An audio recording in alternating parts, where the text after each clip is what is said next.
오늘의 주요 뉴스입니다. 이재명 더불어민주당 후보가 낙상 사고를 당한 부인 김혜경 씨 곁에 있겠다며 일정을 모두 취소해 윤석열 국민의힘 후보와의 첫 조언은 무산됐습니다.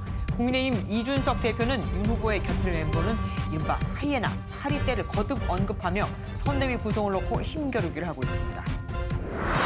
정부가 요소수 불법 유통 단속 과정에서 민간 수입업체가 보유하던 요소 3,000톤을 찾아 이 중 700톤을 요소수로 즉시 전환하기로 했습니다.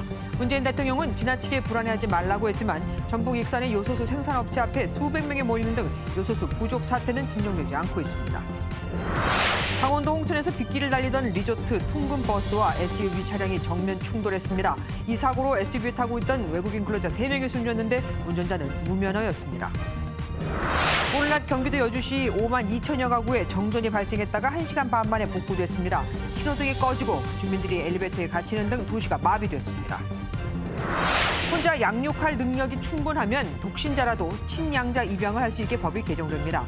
정부는 또 상속에서 일정한 사람에게 돌아가도록 정해진 최소 상속분 중 형제 자매의 권리는 삭제하기로 했습니다. 아파트 잔금 대출을 받으려는 고객들이 은행 앞에서 밤을 새우며 긴 줄을 섰습니다. 실수자들이 집단 대출을 받지 못하는 일이 없도록 하겠다는 정부의 약속을 믿지 못하는 데다가 한도가 일찍 바닥날까 걱정하면서 이런 일이 벌어졌습니다.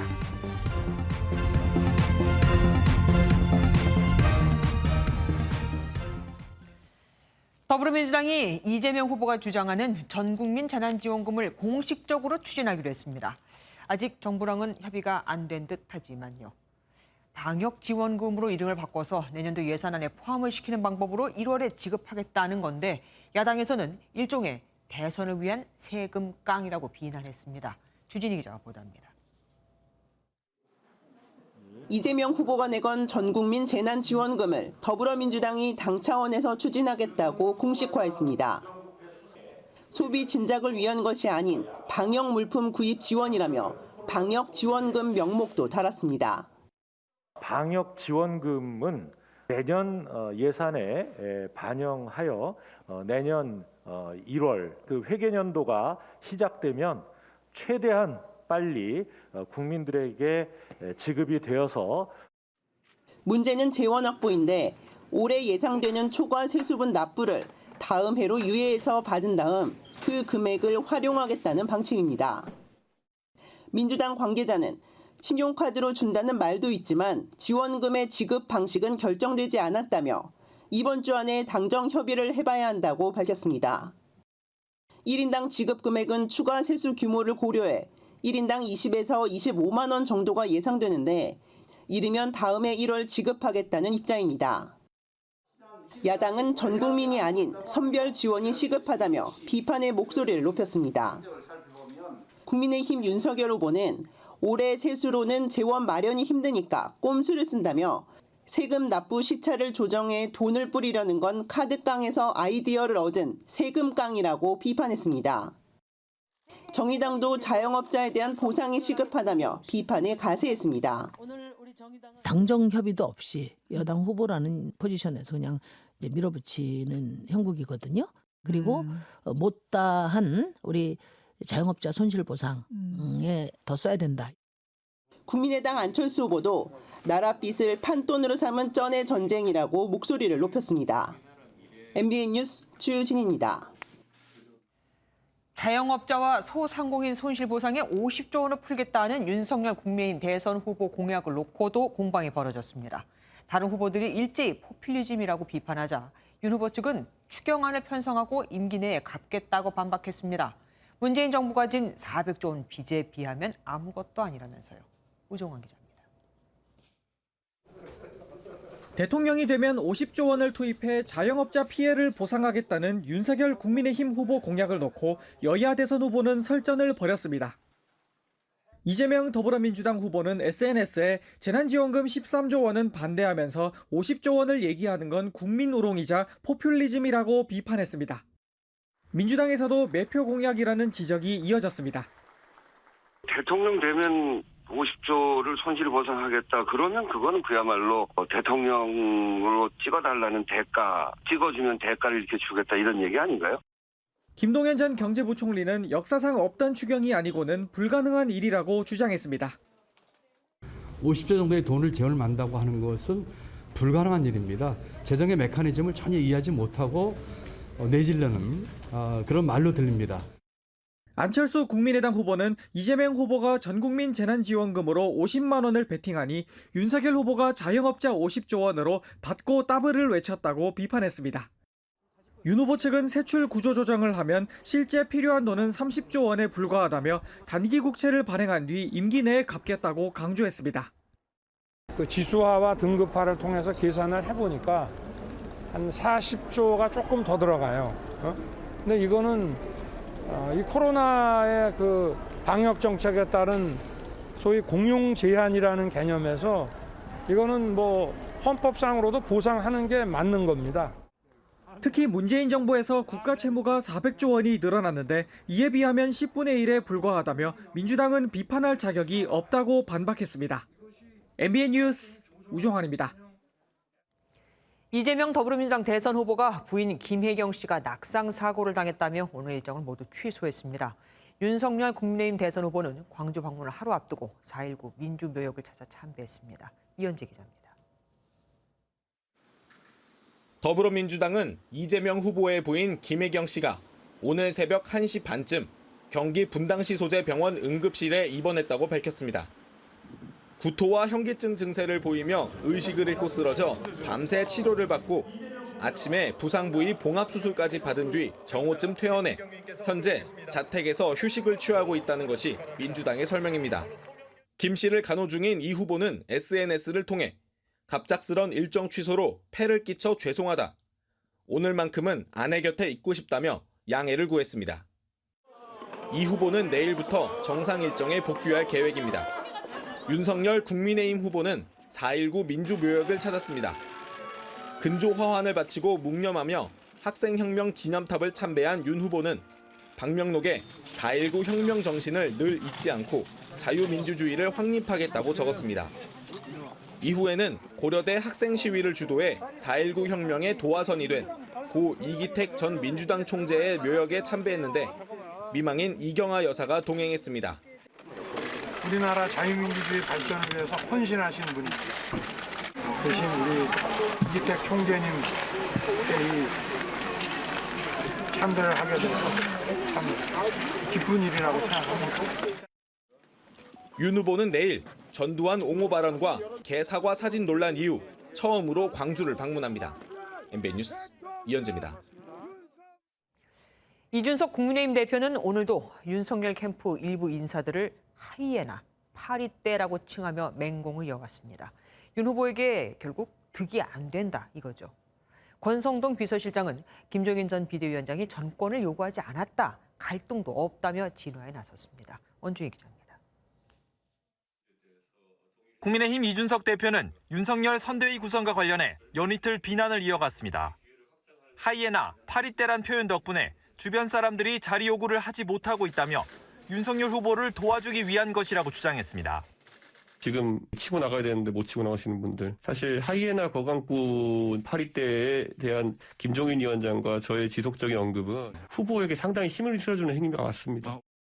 대선은 선대위 임명장을 수백만 장 주는 게 가장 효율적인 선거운동이라고 말한 윤석열 캠프 관계자 발언을 인용하며 강력 경고하기도 했습니다. 김종인 전 비대위원장이 선대위 구성과 관련해 전권을 요구했다는 주장이 나오자 권성동 비서실장은 입장문까지 내며 해명에 나섰습니다.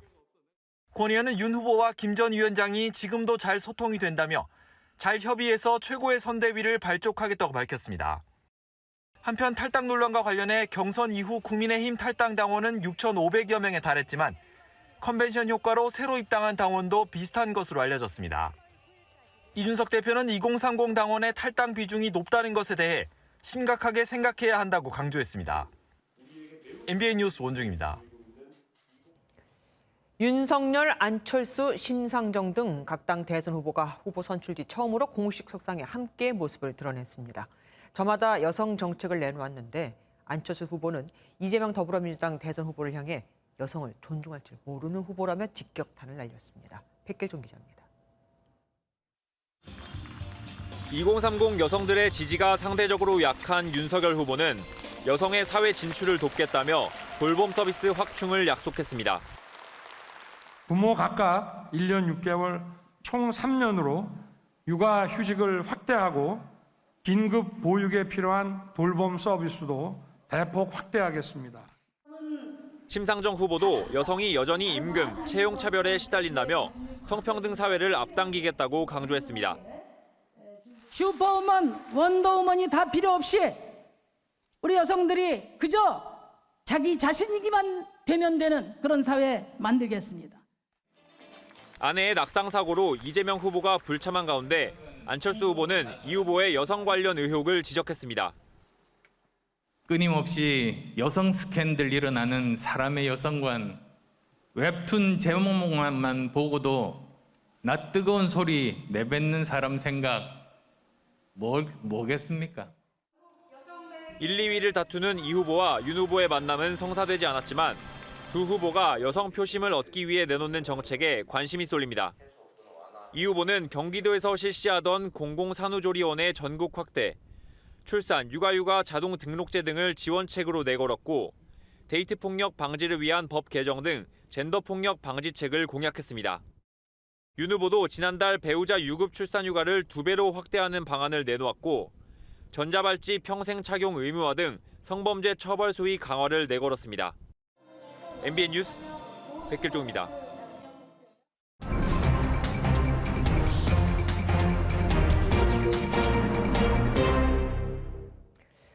오늘 있었던 정치권 뒷이야기를 살펴보는 정치 톡톡 시간입니다. 정치부 안보람 기자와 함께합니다. 어서 오십시오. 안 기자, 본격적으로 대선 국면에 접어든 게 맞나 봅니다. 하루가 멀다 하고 여론조사 결과가 막 발표되고 있어요. 네, 어제 오늘 발표된 여론조사만 5개입니다. 네. 윤석열 후보가 컨벤션 효과로 크게 앞섰다는 여론조사가 대부분이지만 다른 결과를 보여준 여론조사도 있었습니다. 이재명, 윤석열, 심상정, 안철수 이렇게 사자 대결을 벌여보니 이재명, 윤석열 두 후보가 1.2%포인트 차이 접전. 그런데 당선 가능성을 물으니 결과가 확 달라졌습니다. 지지와는 별개로 차기 대통령으로 당선될 가능성이 가장 크다고 생각하는 후보가 누구인가? 이렇게 물었더니 이재명 후보라고 답한 사람이 47.1%로 윤석열 후보 35.4%를 11%포인트 넘게 앞선 겁니다. 지지율하고 당선 가능성이 이렇게 많이 벌어질 수 있는 겁니까? 네, 누구를 지지하십니까? 혹은 누가 될 것 같습니까? 생각해보면 좀 다른 답이 떠오르죠. 네. 그런데 이렇게까지 차이가 나는 경우는 많지 않습니다. 과거 이렇게 많이 차이 났던 경우를 찾아봤더니 2002년 대선이었는데요. 2002년 대선을 20일가량 앞두고 벌인 여론조사에서 지지율은 노무현 후보 43.5%, 이회창 후보 37%로 당시 노무현 후보가 앞섰는데 당선 가능성을 물으니 이 후보 58.2%, 노 후보 28%로 2배 넘게 뒤집힌 결과가 나왔었습니다. 왜 이런 결과가 나타나는지 전문가 얘기 들어봤습니다. 당선 가능성이라는 거는 이름값이라든지 저력 이런 것까지 염두에 두는 거잖아요. 그렇게 본다면은 이재명은 이제까지 어려움을 뚫고 온 사람이고 윤석열은 사실은 이제 신입 정치 쫓아다 보니까 그런 어려움의 위기 관리 능력을 보여준 적이 없기 때문에 그런 거죠. 이렇게 들으니까 조금 이해가 되네요. 그런데 어쨌든 박빙의 대선이 될 거는 뭐 뻔하지 않겠습니까? 저렇게 양쪽이 다르게 나오면? 네, 그래서 그런지 요즘 국회는 대선에 온통 관심이 쏠려 있습니다. 네. 지난주부터 시작된 내년도 예산안 심사 역시 대선 후보 대리전 양상이 연일 벌어지는데요. 일단 오늘 법사위 장면 먼저 보시겠습니다. 고발사주하면서 기자들에게 술을 사줬는지 아니면 국민의힘에다가 갖다 줬는지 알 수가 없습니다. 밖에서 술 먹고 할 수 있는 얘기하고 여기서 국회에서 정식으로 기관장들하고 대화할 수 있는 얘기는 아니잖아요. 잠깐만요. 지금 얘기를 들어보면 그러니까 검찰이 특활비를 고발 사주를 하는데 썼다 뭐 이겁니까? 네, 그렇게 들릴 수도 있는데 정확히 말하면 특활비를 투명하게 해야 한다는 얘기를 하면서 윤석열 후보가 관련된 그 고발사주 문제를 꺼내 들어서 고발사주 하는데 썼는지 알게 뭐냐 이런 얘기를 한 겁니다. 예. 윤 의원은 공수처를 비판하며 윤석열 후보를 두둔했습니다. 윤석열 대선 후보 수사처라니까요. 이 돈도 전부 다 윤석열 후보 수사하는 데 들어가는 돈이라고. 예결위에선 이재명 후보를 향한 공격을 우회적으로 비판하는 발언이 나왔는데요. 그 장면도 함께 보시겠습니다. 대답하는 거 보니까 장관님 좀 소시오패스 같습니다. 제가 이렇게 말하면 어떻게 됩니까? 국민의힘 대선 후보였던 원희룡 전 제주지사 부인이 이재명 후보를 향해서 소시오패스라고 말한 것에 대해 지적한 거죠. 예. 송 의원은 처벌해야 한다 이런 얘기도 했는데 권덕철 복지부 장관은 처벌할 근거는 없지만 학회에서 제명 처분한 유사 사례는 있다 이렇게 애둘러 부적절하다는 데 동의했습니다. 그리고 윤석열 후보는 내일 광주로 가죠. 근데 벌써 시끄러운 것 같아요. 네, 그렇습니다. 윤석열 후보는 대선 후보 확정 뒤 첫 지방 일정으로 광주를 잡았습니다. 내일 광주, 모레 봉화마을을 방문할 예정인데요. 특히 광주를 찾아 경선 과정에서 논란이 된 전두환 옹호 발언과 개사과 사진 논란에 대해 직접 사과할 것으로 알려졌습니다. 광주에선 벌써 윤 후보 방문을 반대하는 현수막이 걸리는가 하면 기자회견이나 입장문을 통해 격앙된 반응이 나오고 있습니다. 정치 쇼에 당하지 않기 위해 달걀 투척 등 신체에 직접적인 해를 가하는 행동은 자제하기로 했고요. 대신 선물로 썩은 사과를 전달하기로 했습니다. 이번 기회에 5.18 민주화 운동에 대한 올바른 역사관과 진정성 있는 사과, 당 차원의 재발 방지 대책을 확실하게 밝혀주기 바랍니다. 시민들께서는 성숙한 시민의식을 바탕으로 품격 있게 정치권에서도 비판의 목소리가 나왔는데요. 심상정 정의당 대선 후보는 입장문을 내고 제대로 된 사과도 없이 도대체 무슨 염치로 광주를 찾겠다는 것인지 이해할 수가 없다. 매일 사과를 해도 모자란다. 이렇게 지적했습니다. 내일 또 뉴스가 많이 나오겠네요. 내일 취재도 잘 부탁드립니다. 안보람 기자 함께했습니다. 요소수 대란인 이때 전국에서 처음으로 한 지자체가 생산업체와 함께 지역민에게 요소수를 판매했습니다. 오전 10시부터 판매했는데 3시간 전부터 수백 명이 몰려 줄을 섰습니다. 하지만 226번째 줄부터는 기다림이 무색하게 구입할 수 없었죠. 동이 났거든요. 정춘 기자입니다. 비가 내리는 추운 날씨에도 대기줄이 길게 늘어섰습니다. 요소수 10리터짜리 한 통을 15,000원에 판매한다는 소식에 시민들이 몰려든 겁니다. 오전 10시 판매가 시작됐지만 준비된 요소수 225통은 1시간 30분 만에 동났습니다. 한 명당 한 통씩이지만 이거라도 구한 화물차 운전자는 안도의 한숨을 내쉽니다. 8시 15분쯤에 왔고요. 오늘 이거 가져가면 한 3일 정도 운행 가능하고. 반면 물량 한정으로 구매에 실패한 시민들의 거친 항의도 터져나왔습니다. 오늘 판매를 한다고 해서 왔는데 여기서 끝나버리면은 이번 주 내내 요소수만 기다리고 여기 줄 서 있습니까? 지자체와 요소수 생산업체가 손을 잡고 지역민에게 요소수를 판매한 건 이번이 처음입니다.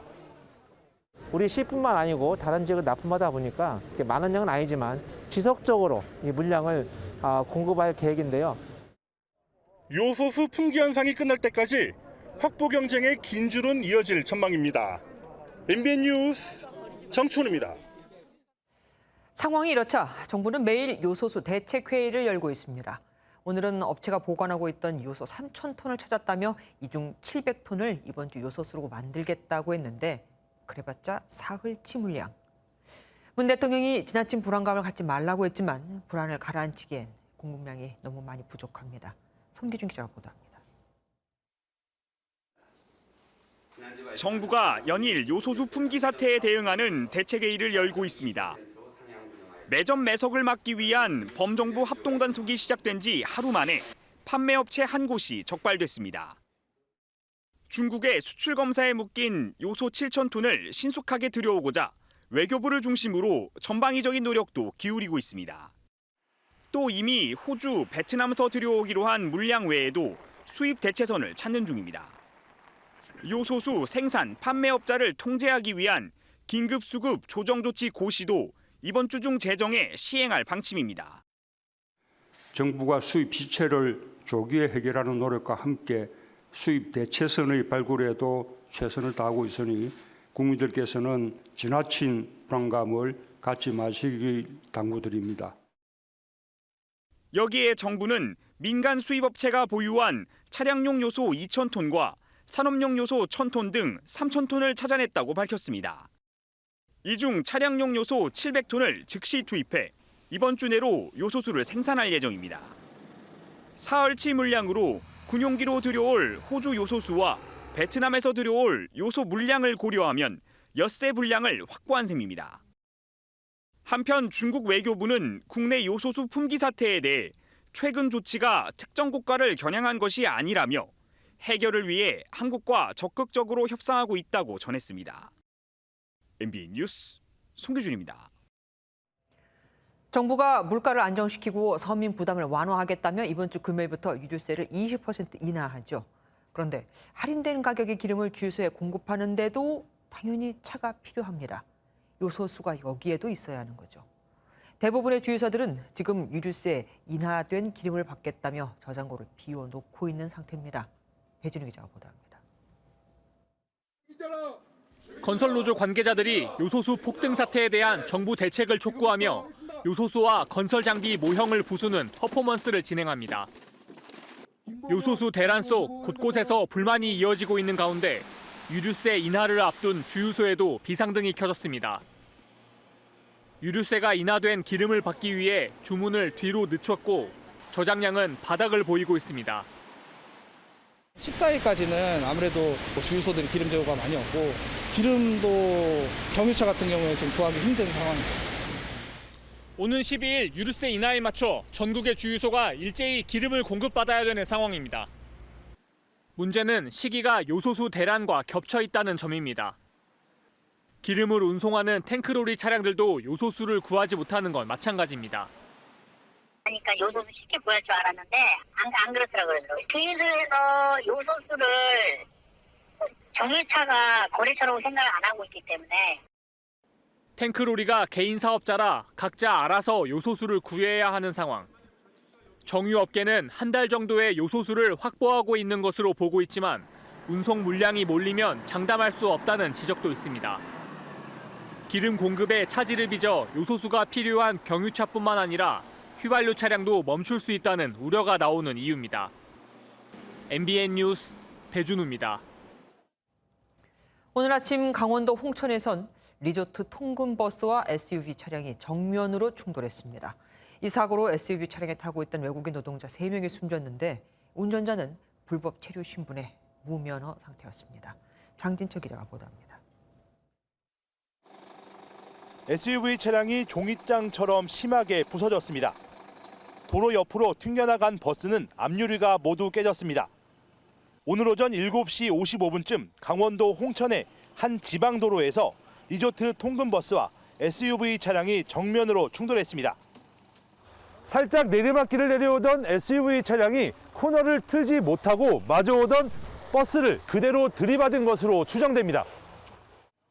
사고가 난 도로는 밤사이 내린비로 노면이 젖어 있었습니다. 150도 정도 아마 충격 후에 돌은 거죠. 돌면서 차까지 많이 찌그러졌어요. 정면 충돌이죠. 뭐. 하나 마지막에 피하려다가 못 피하고 이제. 이 사고로 SUV에 타고 있던 카자흐스탄과 러시아 국적의 외국인 근로자 3명이 숨졌습니다. 또 버스에는 운전자를 포함해 14명이 타고 있었는데 7명이 크고 작은 상처를 입었습니다. 경찰 조사 결과 SUV 차량 운전자는 불법 체류 신분에 무면허 상태였습니다. 경찰은 현장에서 수거한 블랙박스와 버스 운전자 진술 등을 토대로 정확한 사고 원인을 조사하고 있습니다. MBN 뉴스 장진철입니다. 고의로 교통사고를 낸 뒤 수억 원의 보험금을 챙긴 일당이 검거됐습니다. 소셜미디어, SNS에 고액 알바라는 광고를 내고 공범을 모집했는데 쉽게 돈을 벌 수 있다는 유혹에 주로 젊은 층이 많이 가담했습니다. 안진우 기자입니다. 교차로에서 좌회전하던 회색 차량. 유도차선을 침범한 옆 승용차와 충돌합니다.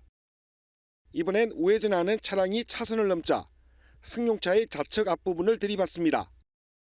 알고 보니 모두 보험금을 노리고 일부러 낸 접촉사고였습니다. 이 차가 슬금슬금 오길래 사고 나겠다라고 생각을 했는데 남자가 운전을 한 것 같은데 그 사람은 내릴 때 보니까 기부스를 하고 있더라고요. 보험 사기 일당은 통행량이 많은 이런 교차로에서 좌회전 시 차선을 이탈하는 차만을 골라 사고를 냈습니다. 이런 방식으로 지난해 11일부터 최근까지 부산, 광주 등 전국을 돌며 교통사고 117건을 냈습니다. 보험 사기 일당이 받아 챙긴 보험금은 5억여 원. 공범은 소셜미디어에 고액 알바란 광고를 내고 모집했습니다. 모집된 공무원들은 주로 동승자 역할을 맡고 건당 10에서 30만 원을 받았습니다. 전체 범행을 지시하는 총책, 중간에 이제 동승자를 모집하는 모집책, 그다음에 단순 동승자, 또 동승하지 않고 명의만 대여하는 단순 명의 대여자 등 역할을 나누어서 경찰은 주범 4명을 구속하고 공범 64명을 불구속 입건했습니다. MBN 뉴스 안진우입니다.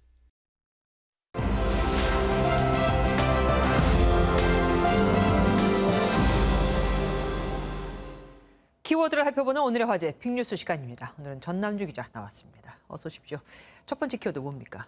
네, 첫 번째 키워드 소방관의 나눔 달력입니다. 오늘이 소방의 날인가요? 네, 맞습니다. 소방관들이 올해도 또 화상 환자들을 위해서 이렇게 애를 쓰나 봅니다. 네, 그렇습니다. 먼저 영상을 한번 보실까요? 참가자들이 다양한 자세로 근육질의 몸을 보여주고 있습니다. 네, 서울시 소방재난본부가 해마다 진행하는 몸짱 소방관 희망나눔 달력 제작 과정입니다. 네. 내년도 달력 제작을 위해서 현직 소방관 17명이 참여했다고 합니다. 올해로 이게 아마 8년째죠? 그럼 그동안 수익금으로 많은 사람을 도와줬겠어요? 네, 그렇습니다. 소방관 달력은 지난 7년간 8만 7천 부 이상이 팔렸다고 합니다. 판매 수익과 기부금은 7억 8천만 원이나 되고요. 이렇게 마련된 판매 수익과 기부금 등으로 어려운 처지에 놓인 중증 화상 환자 188명이 치료 지원을 받았습니다. 네. 달력의 가격은 119의 상징성을 담아서 11,900원으로 책정했다고 합니다. 코로나19로 모두가 힘들지만 그래도 2022년도 달력도 많이 팔려서 더 많은 이들을 좀 도왔으면 좋겠습니다. 자, 다음 키워드 볼게요. 네, 다음 키워드 바이든 비하입니다. 이 바이든 대통령을 비하는 구호가 유행하고 있다, 뭐 그거죠? 네, 그렇습니다. 렛츠고 브랜든이라는 구호인데요. 쉽게 번역하면 힘내라 브랜든 파이팅 정도의 의미로 보시면 될 것 같습니다. 네. 렛츠고로 시작하는 구호는 사실 미국 스포츠가 열리는 경기장에서는 흔히 들을 수 있는 응원 구호입니다. 그런데 이게 왜 바이든 미국 대통령을 비하는 용어로 이렇게 탈바꿈한 겁니까? 네, 사건의 발단은 지난달 2일 미국 엘라베마주에서 열린 자동차 경주 대회에서 발생했습니다. 한 기자는 대회 첫 우승을 거머쥔 브랜든 브라운 선수를 인터뷰했는데요. 관중이 F로 시작하는 단어를 섞어서 바이든을 외쳤고 해당 장면이 방송을 통해서 생중계됐습니다. You can hear the chants from the crowd. Let's go, Brandon. Brandon, you told me you were going to kind of hang back those first two stages and just watch and learn. What did you learn that helped you there in those closing laps? 네, 각종 집회나 시위 현장에서도 렛츠고 브랜든이 울려 퍼지고 있고요. 이 구호가 들어간 모자와 티셔츠가 출시되는가 하면 가사가 들어간 노래까지 만들어졌다고 합니다. 바이든 대통령을 향한 뭐 정치 풍자 뭐 이런 거네요. 다음 키워드 보겠습니다. 네, 세 번째 키워드 소똥 던지기입니다. 이걸 왜 던져요? 누가 누구한테요? 네, 일단은 영상 한번 좀 보시겠습니다. 네. 네, 많은 남성이 진흙 속에서 나뒹굴고 있습니다. 예. 네, 인도 카르나타카주의 한 마을에서 벌어지고 있는 축제이고요. 참가자들은 마치 눈싸움을 하듯 덩어리를 만들어서 다른 사람에게 던지면서 즐거운 시간을 보내고 있습니다. 남자들이 밟고 또 던지고 몸에 묻힌 건 다른 아닌 소똥입니다. 이 코로나 시국에 그냥 진흙으로 저렇게 한다고 해도 이해가 안 될 텐데 왜 소똥으로 저러는 거죠? 네, 인도는 힌두교를 믿는 나라죠. 또 소를 신성시하는데 당연히 소에서 나온 배설물도 신성하다고 믿고 있습니다. 고레하바라는 축제인데 사람들은 성직자의 축복 이후에 이런 소똥을 던지면서 병이 치유될 수 있다고 믿는 것으로 알려졌습니다. 예. 네, 문제는 축제 참가자들 대부분이 마스크를 쓰지 않거나 사회적 거리 두기가 실종됐다는 것이 문제입니다. 전통 축제라고는 하지만 어쨌든 인도는 코로나 확진자가 세계에서 2번째로 많은 나라 아닙니까? 불안합니다. 다음 키워드 볼게요. 네, 네 번째 키워드 눈 옮기지 마입니다. 당연히 이 눈은 아닐 것이고 하늘에서 내리는 눈을 옮기지 말고 그럼 뭐 쌓아두고 그냥 녹을 때까지 기다리라는 겁니까? 네, 그렇습니다. 중국의 수도 베이징과 텐진, 네이멍구 등지에서 많은 눈이 내렸죠. 문제는 제설 작업 과정에서 벌어졌습니다. 무슨 문제가 발생했는데요?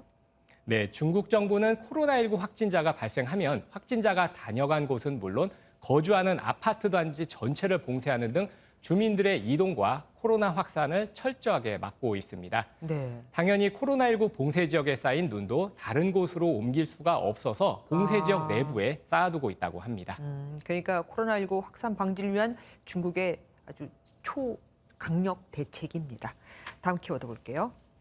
네, 마지막 키워드, 선크림의 발암물질입니다. 아니, 피부과 의사 선생님들은 선크림을 꼭 바르라고 하는데 그 선크림에서 발암물질 나오면 어떡합니까? 네, 환경운동연합이 노동환경건강연구소와 함께 국내에 판매 중인 화장품 20종을 대상으로 성분 분석을 했습니다. 몇 개 제품에서 과부라 화합물이란 발암성 물질이 검출된 건데요. 유해 물질이 검출된 제품군을 보면 립스틱과 립밤, 자외선 차단제, 파우더 등 기초 화장품에 이런 것들이 몰려 있는 것으로 나타났습니다. 보통 일반인들이 많이 쓰고 있는 거니까 더 불안합니다. 혹시 상품 이름도 공개가 됐습니까? 됐으면 좋겠는데. 네, 이름은 발표가 안 됐습니다. 네, 환경운동연합은 이번 분석 결과가 민간 차원의 연구이고 아직 면밀한 조사가 이뤄진 건 아니어서 제품 이름까지 공개하지는 않았습니다. 네. 대신 화장품을 구매할 때 제품 뒷면 성분 표시에 과부라 화합물의 구성 성분이 되는 플루오르나 플루오로를 꼭 확인해야 한다고 강조했습니다. 아, 이렇게 성분이 들어있는 것은 위험하다. 플루오르나 플루오로. 알겠습니다. 여기까지 듣겠습니다. 전남주 기자와 함께했습니다. 경기도 여주시 대부분 지역에서 정전이 발생했습니다. 1시간 반 만에 복구가 됐지만 도로 신호등이 모두 꺼지고 엘리베이터 갇힘 사고가 발생하고 병원에 비상이 걸리는 등 도시 전체가 큰 혼란을 겪어야 했습니다. 윤기란 기자가 보도합니다. 도로를 달리는 차량들. 그런데 신호등이 꺼져 있습니다. 끼어드는 차량에 사고가 날 뻔한 아찔한 상황.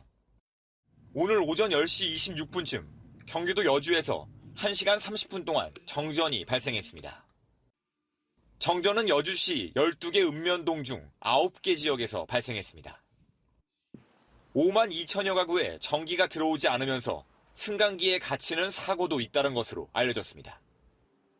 차가물 나오고 다 아예 올스톱 됐어요. 네. 아이들 원격 수업 하던 중에 다 중지가 돼서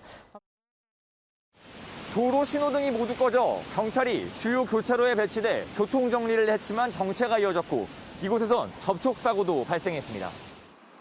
가정집은 물론 은행과 병원 등에서도 업무에 차질을 빚으면서 사실상 도심이 마비됐습니다. 시청은 비상발전기를 가동하기도 했습니다. 한전은 변전소 전력 설비 이상으로 정전이 발생한 것으로 보고 있지만 정확한 원인을 찾지 못한 상태입니다. 규모인 건 문제가 되는 거죠. 고장이 나더라도 정전을 막을 수 있는 대책들이 돼 있거든요. 시스템적으로. 여주시와 한전은 정확한 피해 규모와 원인 조사를 벌이고 있습니다. MBN 뉴스 윤기란입니다.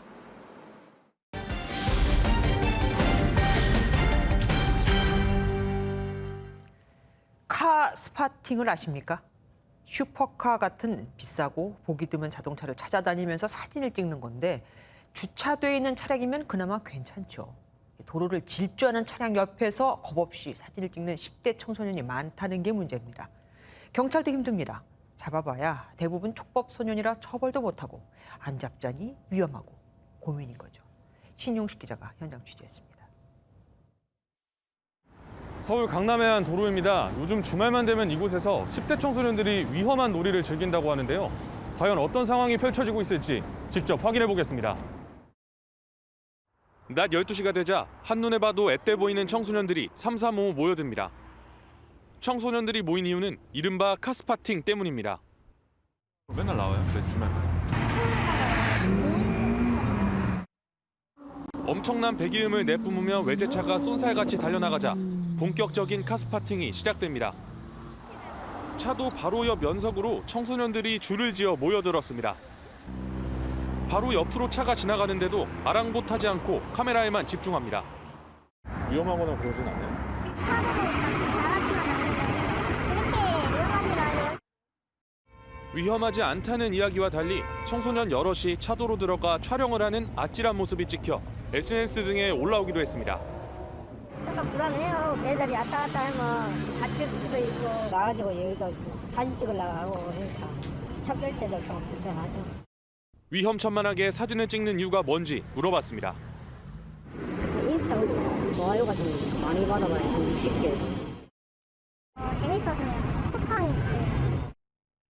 사진을 찍으러 오는 학생들이 대부분 10대 초반의 촉법 소년이다 보니 위험한 행동을 해도 경찰도 타이르는 게 전부입니다. 지자체가 개입해서 무분별한 카스파팅을 통제할 필요가 있다는 지적이 나옵니다. 지자체에서 바닥에다가 금을 거는다든지 범위를 벗어나지 않게끔 계도를 한다든지 하는 것도 장소, 시간대 이런 것들을 좀 지정을 해준다든지 하게 되면 좀 더 건전한 방향으로 유도를 할 수가 있다는 거죠. 한순간의 재미를 만끽하려는 아찔한 카스파팅. 사고도 한순간에 발생합니다.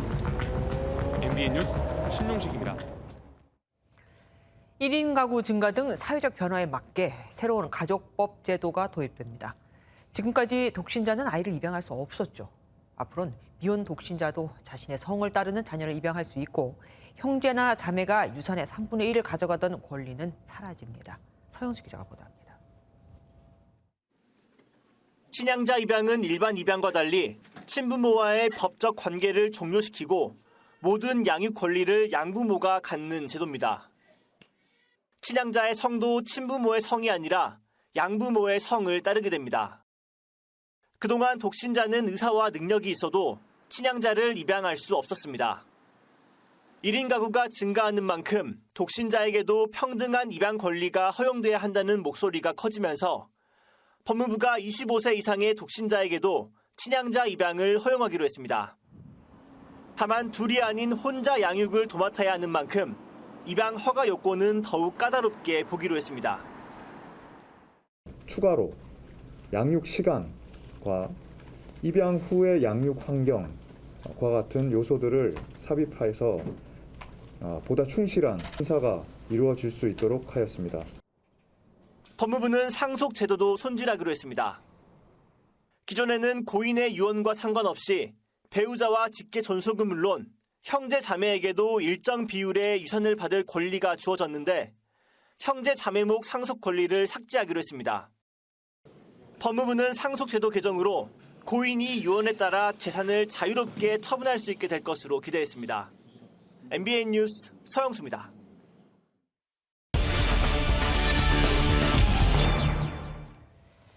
바뀌는 가족법 이뿐만이 아닙니다. 자세한 내용 사회부 민지숙 기자와 알아보도록 하겠습니다. 어서 오십시오. 민 기자, 이번에 법 개정이 추진된 배경부터 좀 설명을 해주세요. 네, 한마디로 이 1인 가족이 대폭 늘어난 현실을 법이 따라가지 못했기 때문입니다. 혼자서도 양육할 능력만 있다면 독신자라고 해서 차별받을 이유가 더 이상 없다는 건데요. 과거 헌법재판소에서도 비슷한 판단이 나왔었습니다. 의사였던 독신 여성 A씨가 가족처럼 지냈던 B씨가 사망하자 그의 자녀를 입양하기 위해 가족법 위헌 소송을 제기했습니다. 당시 재판관 과반수가 독신자의 친양자 입양을 막는 것은 한부모 가정에 대한 사회적 편견을 강화시키는 것이라는 의견을 냈는데요. 하지만 정족수 6명을 채우지 못해 이 현행법이 그대로 유지됐습니다. 네. 논란 끝에 그러니까 법이 개정된 건데 그러면은 조카를 입양한 그 방송인 홍석천 씨 있잖아요. 구분 사례도 여기에 해당이 되는 겁니까? 그렇습니다. 아시다시피 지난 2008년도에 홍석천 씨는 조카 2명을 입양했는데요. 이 친누나가 친권 문제로 법정 다툼을 겪자 보호자로서 역할을 대신하기 위해 내린 결정이었다 이렇게 밝혔습니다. 네. 하지만 당시에는 이 독신이라는 이유로 친양자 입양에는 실패했던 것으로 전해졌는데요. 이번 개정안으로 홍석천 씨는 딸과 아들을 완전한 친생자로 받아들일 수 있게 됐습니다. 아, 예. 그리고 유산 상속 관련 제도도 손을 좀 봤더라고요. 네. 유류분 제도는 이 고인의 생전 의사와 관계없이 유산의 일정 부분을 강제 상속하는 제도인데요. 지금으로부터 40년 전인 1977년도에 처음 도입됐습니다. 당시에는 이 장남이 유산을 독식하는 관행이 강해서 딸과 자매들에게 최소한의 유산을 물려주기 위해 일종의 안전장치 기능을 하려고 만들었는데요. 하지만 시대가 변하면서 유산을 가족보다 더 가까운 지인이나 아니면 아예 사회에 환원하길 원하는 사람들에겐 이런 제도가 불합리하다는 지적이 꾸준히 제기되어 왔습니다. 유산은 아니지만 방송인 또 박수홍 씨가 재산 문제로 친형하고 지금 법적 다툼을 벌이고 있지 않습니까? 그분도 여기에 좀 해당이 될까요? 네, 아시다시피 얼마 전 방송인 박수홍 씨가 이 친형을 상대로 100억 원대 손해배상 소송을 청구했는데요. 이에 과거 박수홍 씨의 재산을 두고 그의 조카가 삼촌 유산은 내 거다 이렇게 발언했던 것이 함께 논란이 되고 있습니다. 현행법은 부모, 자식이나 배우자가 없는 사람의 유산은 형제, 자매가 가져가도록 규정하고 있는데요. 당시 미혼 상태였던 박수홍 씨가 사망한다면 실제로 그의 막대한 재산이 조카에게도 상속될 가능성이 있었기 때문입니다. 하지만 이번에 달라진 개정안으로 나중에라도 박 씨의 친형은 이 유류분 재산을 주장할 수 없게 됐습니다. 법무부가 가족 폭력과 관련해서도 뭘 좀 내놨던데. 맞습니다. 2차 가해를 막기 위한 법제도 개선을 했는데요. 이 가정폭력 가해자가 이 피해자의 가족관계 증명서 등을 앞으로는 열람하거나 발급받을 수 없게 됐습니다. 지금까지는 피해자의 바뀐 주소나 이 개명한 이름이 여기에 그대로 노출되어 있어 추가 범죄에 악용될 여지가 있었기 때문입니다. 세상이 빠르게 바뀌니까 법도 빠르게 또 쫓아가야겠네요. 민지수 기자 설명 고맙습니다. 내일쯤 헬로윈데이와 일상 회복의 여파가 본격적으로 드러날 것으로 예상되죠. 안 그래도 위중증 환자와 사망자가 빠르게 늘고 있는데 말입니다. 당장 9일 앞으로 다가온 수능 시험도 문제인데 당국은 확진자가 늘어 비상조치가 발동이 돼도 예정대로 시험을 진행할 방침입니다. 조희루 기자가 보도합니다.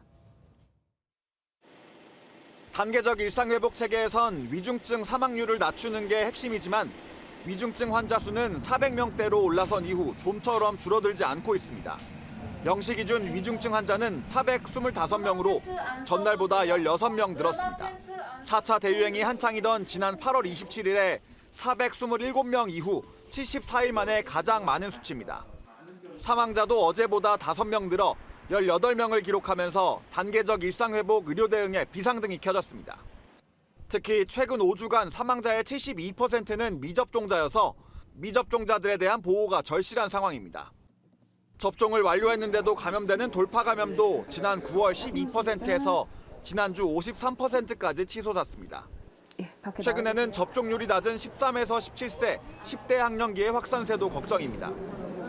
특히 19세 이하, 60대 이상의 연령군에서 발생률이 높고 지속적인 증가 추세를 보이고 있습니다.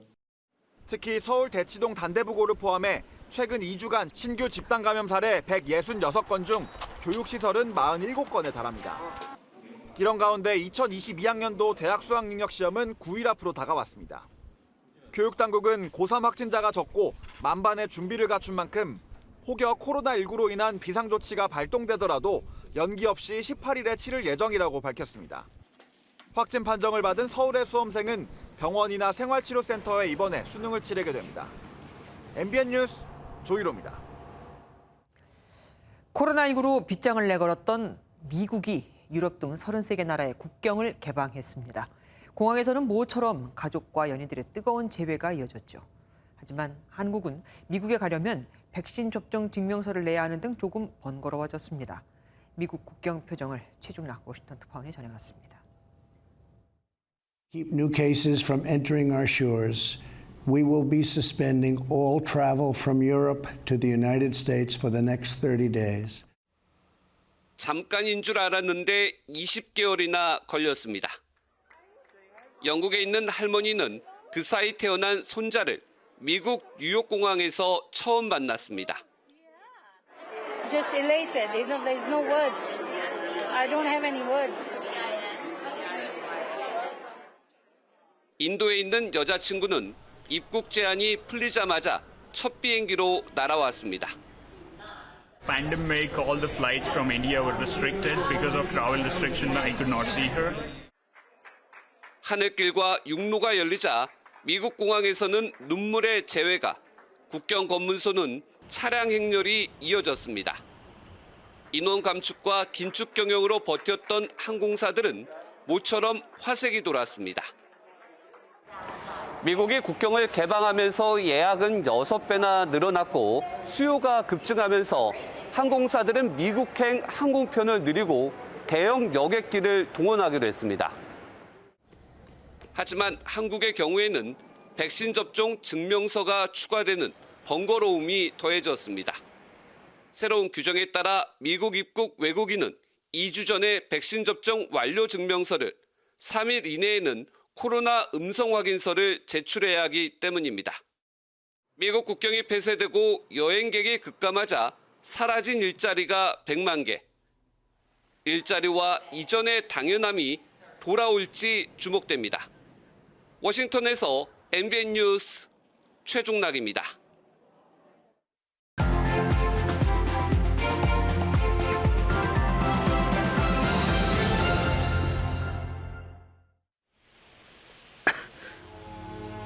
여기보다 더한 지옥이 없어서 그냥 여기서 살고 있는 게 아닐까. 영화 속에서 포탄은 아군과 적군을 가리지 않고 쏟아집니다. 현실에서도 포탄은 존재합니다. 내 집 마련의 꿈을 실현한 성실한 납세자와 투기꾼인 불성실한 납세자를 가리지 않으니 부동산 세금 정책이 서민들에겐 포탄이나 다를 바가 없죠. 이달 말에 발송될 올해분 종부세 고지서. 근데 종부세를 결정하는 요인이 다 올랐죠. 역대급 종부세가 예상되는 이유입니다.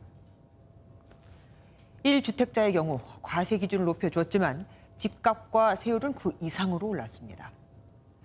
국토부에 따르면 올해 공시가격이 20억 원으로 책정되는 시세 26억 7천만 원 안팎의 아파트는 공시가격이 13.6% 올라 올해 종부세를 포함한 보유세 부담이 작년 1,000만 원에서 올해 1,446만 원으로 무려 44.6%가 오르게 됩니다.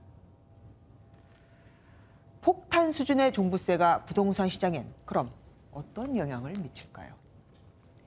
정부 바람대로 보유세 때문에 매물을 내놓는 다주택자들이 늘어날까요? 양도소득세는 이미 지난 6월부터 최고 75%까지 늘어났기에 팔 사람은 그 전에 팔거나 증여를 했을 겁니다. 그래서인지 오히려 최근 주택 매매 거래량은 대폭 줄었습니다. 부동산 가격은 수요와 공급에 의해서 결정되는 게 기본인데 정부 정책 혼선으로 집값이 급등했고 이걸 세금으로 잡겠다니 그 피해를 주택 보유자들이 고스란히 뒤집어 쓰고 있죠. 공자가 길을 가다 세 개의 무덤 앞에서 통곡하는 여인을 발견하고 그 연유를 물었습니다. 여인이 시아버지와 남편에 이어 아들이 호랑이한테 당했다고 하자 왜 여길 떠나지 않냐고 재차 물었고 여인은 이곳은 세금을 혹독하게 징수하거나 부역을 강요하지 않는다고 했다죠. 예나 지금이나 호랑이보다 무서운 게 가혹한 세금인데 부동산 세금이 징벌적 수준까지 오르면 국민은 어떻게 해야 할까요? 국민은 이번 대선을 그래서 더 중요하게 여깁니다. 누가 부동산 시장에 숨통을 틔워주면서 성실한 납세자를 배려하는 세금 체계를 만들어줄 건지 다른 선택을 해야 할까요? 김주아의 그런데 오늘은 종부세 고지서 폭탄 되나?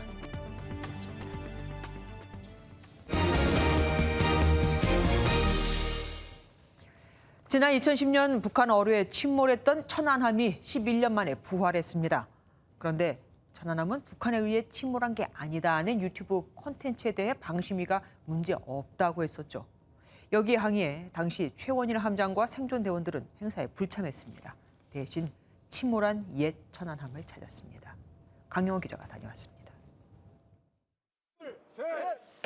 손도끼로 줄을 내려치자 선상에 박이 터지며 여러 발의 폭죽이 울립니다. 안전한 항해를 기원하는 샴페인 깨트리기 의식이 실행됩니다. 화려한 진수식 속에 모습을 드러낸 해군의 신형 호위함 천안함입니다.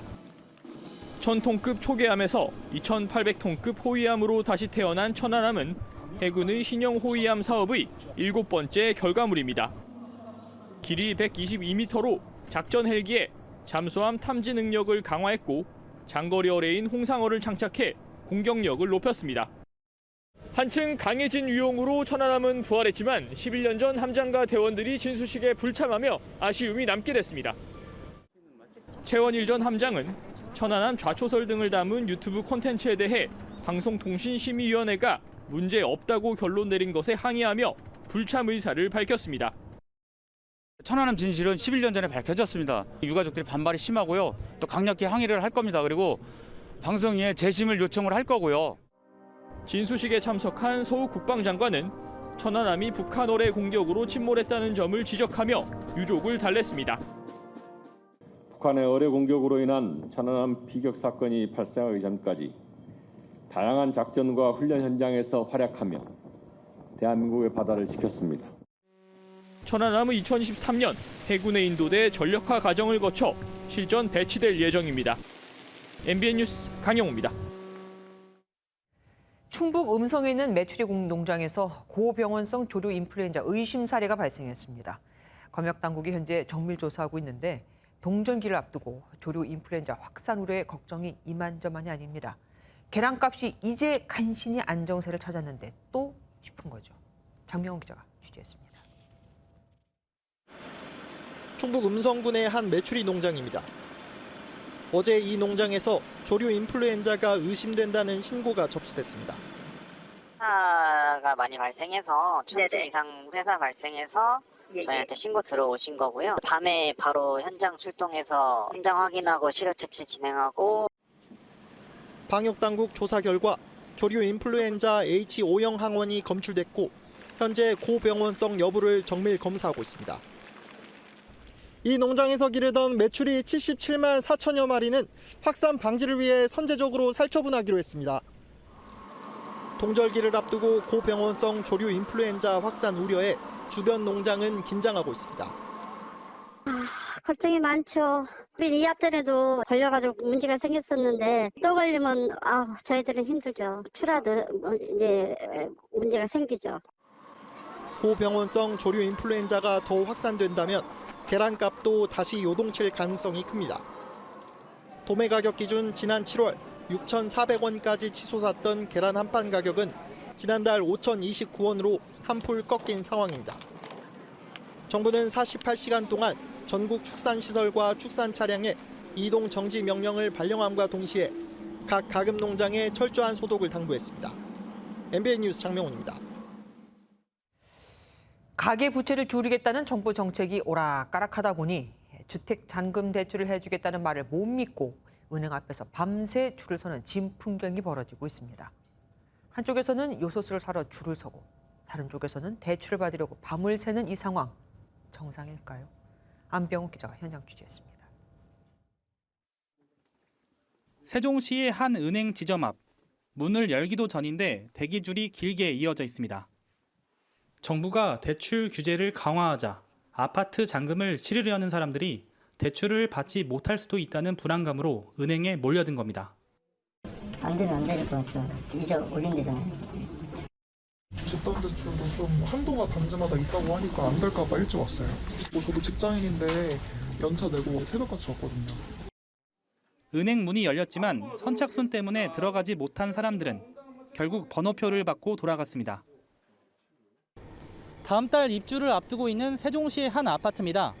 바로 이 아파트 입주를 위해 주민들이 밤새서 줄을 섰던 겁니다. 아파트 잔금 집단 대출의 경우 일반 주택담보대출과 달리 대출을 받을 수 있는 은행 지점과 대출 총량이 정해져 있는데 지점별로 심사 인원이 하루 30명으로 제한되기도 합니다. 혹시나 집단 대출을 받지 못하면 연체 이자는 물론 계약 파기까지 가기 때문에 걱정하다 밤샘 줄서기에 나선 것입니다. 거기까지 대출 규제를 해서 한다는 거는 현금 부자들만 더 잘 되는 그런 꼴이 되기 때문에 실수요자들에 대한 피해도 너무 커지고 제고할 필요가 있습니다. 금융위원회는 실수요자들이 집단 대출을 받지 못하는 일이 없도록 하겠다고 밝혔지만 은행 앞 밤샘 줄서기 사태는 수도권 등 전국 각지에서 반복될 것으로 보입니다. MBN 뉴스 안병욱입니다. K-팝, K-드라마에 이어 이제 K-트로트가 세계 시장에 도전장을 내밉니다.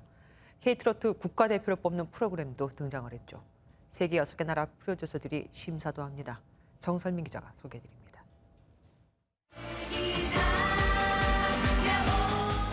빨주 노초파 5색깔 옷에 맞춰 입고 흥겨운 음악에 맞춰 칼군무를 선보입니다. K-트로트 국가대표를 선발하는 헬로트로트의 도전장을 내민 참가자들입니다. 서른도와 인순이를 비롯한 5명의 레전드 가수들이 국가대표 감독으로 나섰습니다. 왜 이렇게 애들을 고생시켜? 내가 정말 눈물이 나서 우리 애기들 너무 고생 많이 해서. 심사에 그치지 않고 참가자들과 한 팀을 이뤄 함께 성장해 나가는 감동 스토리를 전할 예정입니다. 노래들을 너무너무 잘하세요. 깜짝 놀랐어요. 그래서 얼굴을 안 쳐다보고 모습을 안 보고 귀로만 이렇게 들었거든요. 근데 정말 잘하더라고요. 이덕화 배성재가 진행을 맡았고 가수 조정민이 무대 뒷이야기를 전합니다. 일본과 베트남, 브라질 등 6개국 프로듀서들이 심사위원으로 나서는 등 벌써 전 세계 반응이 뜨겁습니다. 결승전 때는 해외 프로듀서분들도 오셔서 같이 심사를 해서 각 나라에 필요한 가수들을 선발하는. 우승자에게 1억 원의 상금과 해외 콘서트 개최 등 해외 활동 기회를 제공하는 헬로 트로트는 오늘 밤 첫 방송됩니다. MBN 뉴스 정설민입니다. 축구대표팀이 모레 아랍에미리트전을 앞두고 필승 의지를 다졌습니다. 주장 손흥민이 오늘 귀국한 가운데 훈련에 참여한 다른 선수들의 투지는 추위도 비켜갈 만큼 대단했습니다. 함께 보시죠.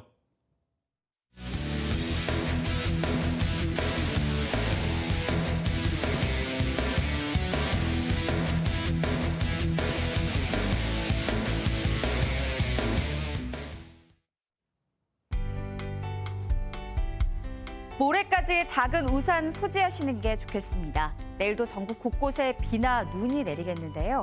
비의 양은 5에서 20mm 안팎으로 많지 않겠습니다. 다만 강원 산지와 제주 산지를 따라서는 최대 8cm의 눈이 예상되면서 대설특보가 내려질 수 있겠고요.